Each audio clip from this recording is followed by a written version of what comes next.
Alors que les populations se plaignaient des embouteillages et enclavements de certaines cités du pays, le chef de l'État lui pensait déjà à l'option de la création et modernisation de routes secondaires comme solution durable.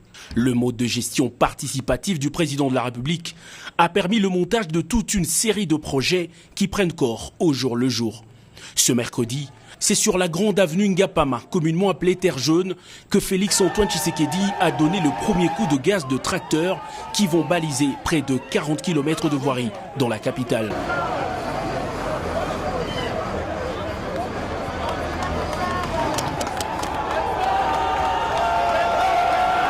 Terre Jaune, BAT ou encore entrée quartier 1, au total 6 axes du district de la Tchangou sont concernés par le projet Tshilé-Gelou, outre celles qui toucheront les 3 districts restants de la capitale.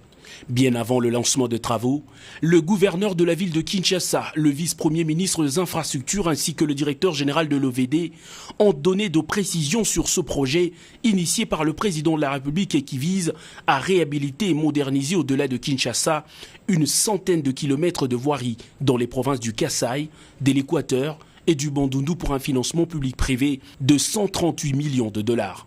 Les habitants de ce coin de la ville, qui se sentent souvent oubliés, ont exalté de joie, remerciant vivement le chef de l'État.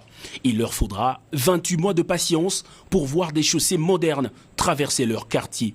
Cérémonie terminée, le garant de la nation qui a quitté la terre battue de Ngapama pour la 7e rue Lumété où l'attendait une autre cérémonie ne pouvait traverser la Tchangou sans faire un break sur le pont Djili qui s'est affaissé sur une partie sous la pression de dernières pluies.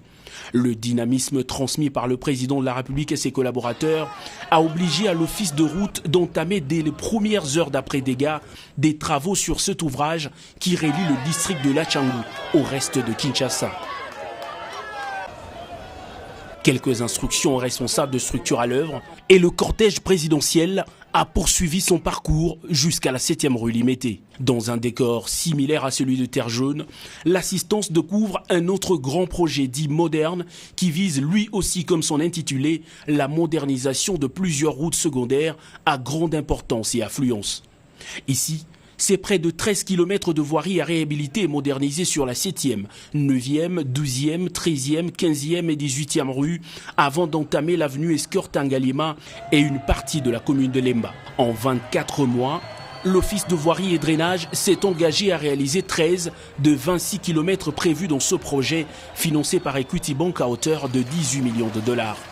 Le développement des infrastructures influe positivement sur le social de population et le chef de l'État le sait. Les Congolais croient en sa vision d'un Congo meilleur, pas besoin de le prouver, la communion en témoigne.